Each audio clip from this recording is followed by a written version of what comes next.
मंदिर को मस्जिद बनाया। मोहम्मद बिन कासिम कराची से आगे बढ़ा। एक टुकड़ी ने आगे बढ़कर एक विशाल दुर्ग को घेर लिया। दुर्ग में एक विशाल गुंबद वाला मंदिर था। उसको जामिया मस्जिद बना दिया। खलीफा बगदाद को कासिम का पत्र। अंत में लिखा कि काफिरों को या तो मुसलमान बना लिया गया है या कत्ल कर दिया गया है। देव मूर्तियों को चूर चूर करके मंदिरों में के बजाय मस्जिदें आदि बना दी गई है। और देखिए, मोहम्मद बिन कासिम ने शबर की ओर जाते हुए जयपुर, यह सिंध का नगर है, में एक दुर्ग का विनाश कर दिया और वहाँ के मंदिरों की मस्जिदें बनाई और हिंदुओं को मुसलमान बना लिया गया। सन 712 ईस्वी को भादवा नदी के तट पर मोहम्मद बिन कासिम शहर में प्रविष्ट हुआ। 6000 हिंदू कत्ल किए और मंदिरों को मस्जिदें बना दिया गया। राजधानी बालोर पर हमला। शहर के बाहर एक बड़ा सुंदर उपवन था। उसमें एक बड़ा सुंदर मंदिर था। मोहम्मद बिन कासिम ने उसको तोड़कर विनाश कर दिया। इसके बाद मोहम्मद बिन कासिम को पकड़कर ख़त्म कर दिया गया और उसकी जगह हशाब बिन उमर को सिंध का गवर्नर बनाया। इसने पहले कंधार के मंदिर तोड़े, मंदिर का जेल खाना बनाया। एनिया बिन इशहाक ने, जो सिंध का हकीम था, उसने देवल के बुतखाने को गिराकर जेल खाना बनाया और शहर देवल की मरम्मत इसी के पत्थरों से की। मोहम्मद बिन कासिम। जब मोहम्मद बिन कासिम ने मुल्तान को विजय कर लिया तो एक ब्राह्मण कासिम के पास आया और कहा कि मैं आपको एक ऐसे खजाने का पता बताता हूँ जिसका हाल किसी को मालूम नहीं। पुराने ज़माने में जसोवन नाम का एक राजा था। रात दिन मूर्ति पूजा करता था। उसके खजाने में बेशुमार रुपया जमा हो गया तो उसने मुल्तान के पश्चिम की ओर 100 गज लंबा और 100 गज चौड़ा हौज बनवाया। उसके आसपास वृक्ष लगवाए। हौज के बीच में एक 50 गज लंबा और 50 गज चौड़ा मंदिर बनवाया। उसमें विशेष एक बुत सोने का बनाकर रखा और उसके नीचे 40 डेगे बड़ा बर्तन 330 मन सोने के टुकड़ों से भरकर दबा दी। वह बूत खाना और खजाना अब तक मौजूद है। मोहम्मद बिन कासिम उस ब्राह्मण के पथ प्रदर्शन में वहां पहुंचा। सोने का बूत मौजूद पाया जो 203 मन भारी था। फिर डेगे निकलवाई तो उनमें से 13,200 मन सोना निकला। इस सोने को दमिश्क पहुंचाया गया। मुल्तान का बूत। सन 176 ईसा में इब्ने जोकेल ने कहा कि यह बूत मनुष्य की शक्ल का था। इसके दोनों आँखों में जवाहरात लगे थे। इस बूत को करायता ने तोड़ डाला। यह हम लिख चुके हैं। मोहम्मद गजनवी।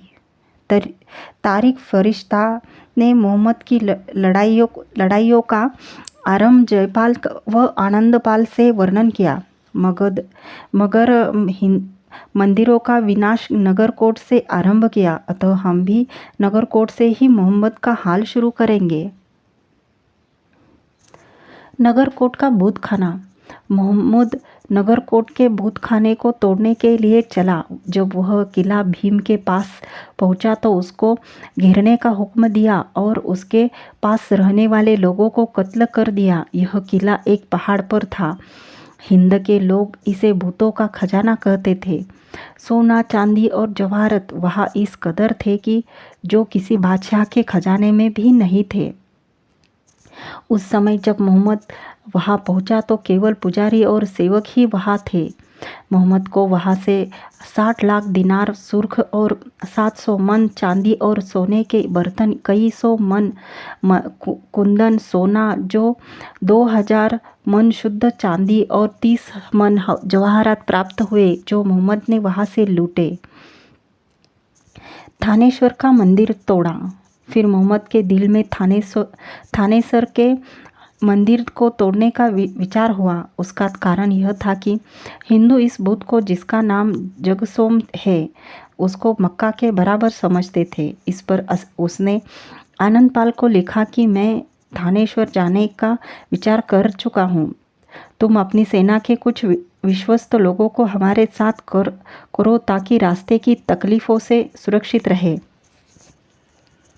इस पर आनंदपाल ने मोहम्मद की सेना के भोजन का प्रबंध पूरा कर दिया और 2000 सेना अपने भाई के साथ मोहम्मद की सेवा में भेजकर प्रार्थना की कि थानेश्वर का मंदिर इस देश के लोगों का पूजा स्थान है, अतः मैं विनम्र प्रार्थना करता हूँ कि उसे आप न तोड़ें। उसके बदले एक बड़ी रकम कर के रूप में हम प्रतिवर्ष दिल्ली से देते रहेंगे। मगर मोहम्मद नहीं माना। दिल्ली के राजा ने हिंदू राजा महाराजाओं को लिखा था कि थानेश्वर की रक्षा करनी चाहिए, किंतु इन राजाओं के थानेश्वर पहुंचने से पहले ही मोहम्मद वहां पहुंच गया और शहर खाली देखकर बुरी तरह से लूटा और जगसोम बूथ की गजनी में भेजा ताकि लोगों के पाँव से उसको नीचे रौंदा जावे। इन बुत खानों से इस कदर धन जवाहरात सोना आदि मिला तो जो गिनती की हद से बाहर था। यहाँ से एक किला याकूत को ऐसा मिला कि जिसका तोल 450 गिस्काल था और से ऐसा नफीस जवाहर किसी ने देखा तक ना था। ज्वाला देवी का मंदिर तोड़ा। 399 हिजरी के पश्चात मोहम्मद ने ज्वाला देवी के मंदिर की ओर रुख किया। पुजारियों ने मंदिर के दरवाजे खोल दिए। मोहम्मद ने पहले मंदिर के बड़े खजाने पर अधिकार किया, जहाँ से 60 लाख दिनार सोने के 700 मन वजन के बूत व सोने व चांदी के ईंटें 200 मन, सोना खालिस 2000 मन, चांदी 20 मन, जवाहरात हीरा मोती लाल व नीलम आदि। 400 हिजरी में मोहम्मद कन्नौज विजय करके संद या संतोख पर पहुंचा। वहाँ का राजा कालीचंद था। सख्त लड़ाई हुई, 50,000 हिंदू मारे गए। राजा ने आत्मघात कर लिया। वहाँ एक बहुत बड़ा बूथ खाना था। 2 बूथ उसमें सोने के थे। एक बूथ की आंखों में 2 बहुत कीमती याकूत थे, जो लगभग 50-50 हजार दिनार की कीमत के थे। इसी तरह दूसरे बूथ की आंखों में याकूत का अजरक बहुत कीमती था। इन दोनों बूथों का सोना 8,800 मिस्काल था। 400 चांदी के बूथ थे। यह माल सुल्तान ने लूट कर ले लिया और बूथ खाना भी गिरा दिया। मोहम्मद मथुरा में बिना रोक टोक के पहुंच गया और यह बहुत बड़ा शहर था।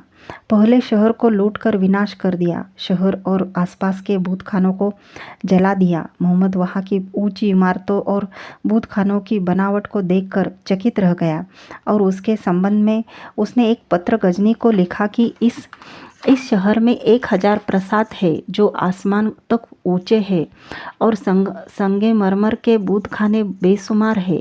यदि किसी व्यक्ति को ऐसी इमारत बनानी स्वीकार हो तो 1 लाख दिनार और बहुत होशियार कारीगरों की कोशिश से 200 वर्ष में भी नहीं बना सकता।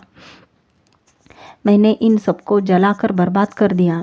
यह कहते हैं कि यहाँ से 5 बूथ सोने के मिले और उनकी आंखों में सुर्ख याकूत जड़े थे, जिसकी कीमत 50,000 दिनार के करीब थी। इसके अतिरिक्त इन बूतों में एक याकूत व रंग नीलगू जड़ा हुआ था। वह 400 मिस्काल तौल रखता था। जब वह बूत तोड़ा गया तो उसमें 98,300 मिस्काल सोना निकला और चांदी के छोटे बड़े बूत 100 से अधिक थे। जब इन्हें तोड़ा गया तो 100 ऊंट का बोझ निकला। इसके बाद इमारतों में आग लगा दी। 20 दिन के पश्चात वहाँ से कूच किया। इसके पीछे मोहम्मद ने सुना कि दरिया के किनारे पर 7 कोट है जिनकी ऊंचाई बहुत अधिक है। तब मोहम्मद उधर चला।